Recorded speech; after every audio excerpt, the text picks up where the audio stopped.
Hello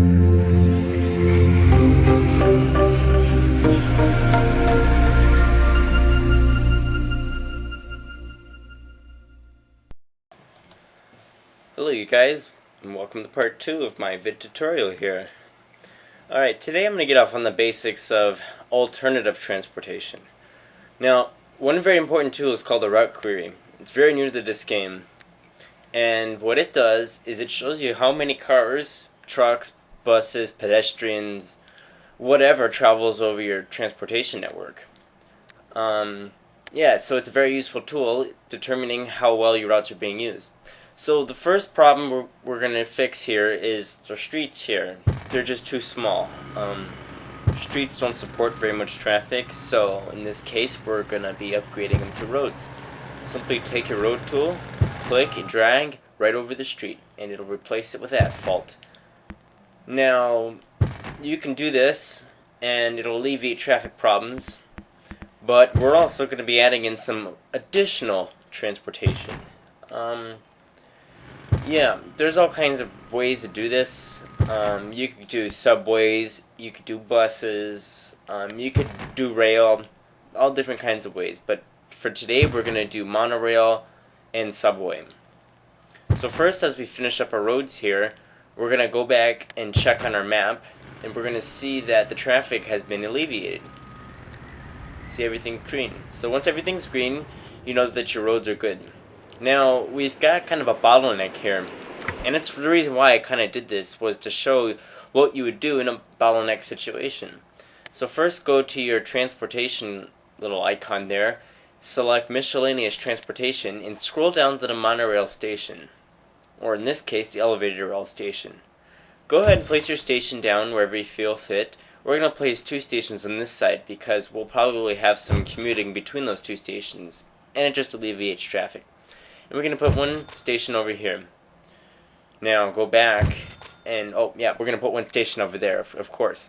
Now go back and select the rail tool and go ahead and place your rail and connect the stations. We're going to rotate the camera for this one, I think. Do we rotate? Yeah, we rotate. Okay, now connect your 2 stations between the zones. Now for this case, just so everything's neat and orderly, I'm putting my rail real close to the road, but you can really put whatever way you want.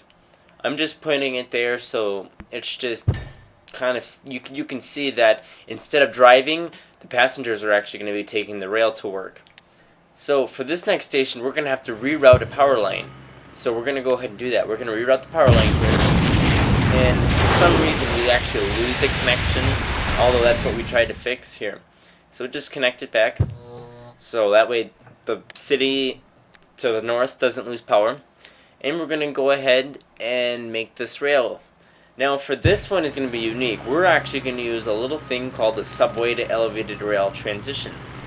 You just put this down, and what it does, it makes the elevated rail, well, contrary to its name, go underground and connect with your subway system.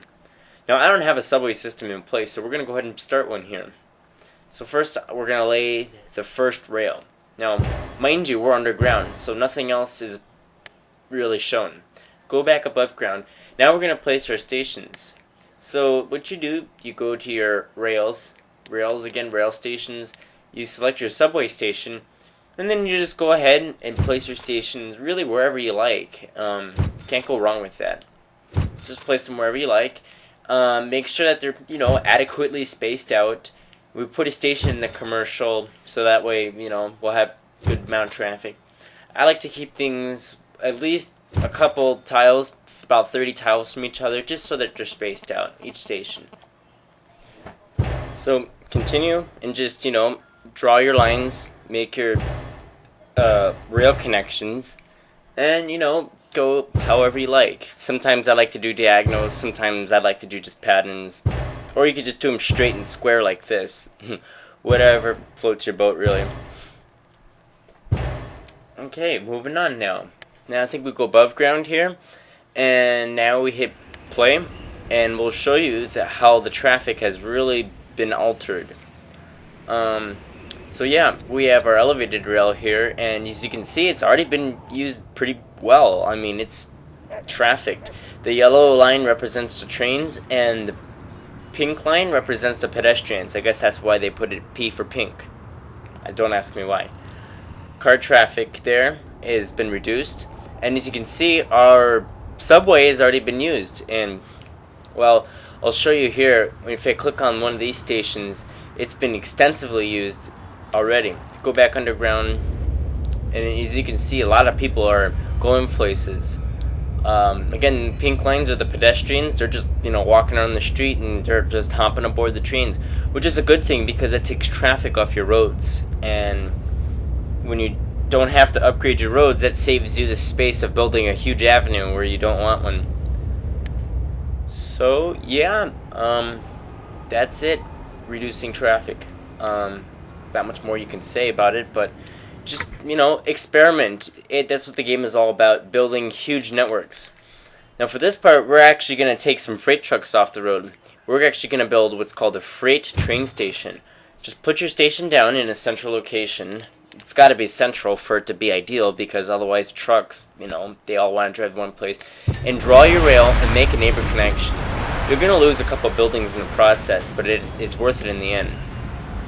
Now take your route query, highlight the station, give it a minute, and you'll see already all of the freight trucks are driving over to that station. The dark indigo line represents the freight train.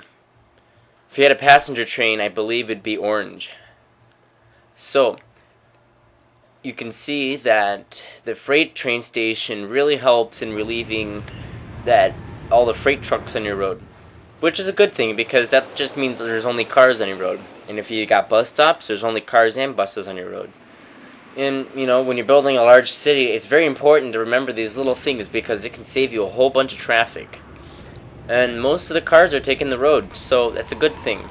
But then again, some of them aren't. Some of them are taking our alternate forms of transportation. So I'd just like to recap. This is transportation. I'll do more advanced, of course, going more advanced again. Just want to say thank you guys for watching. I'd expect some more videos soon. This is kind of new for me. It's different than Flight Simulator. This is my favorite game. So thanks for watching, you guys.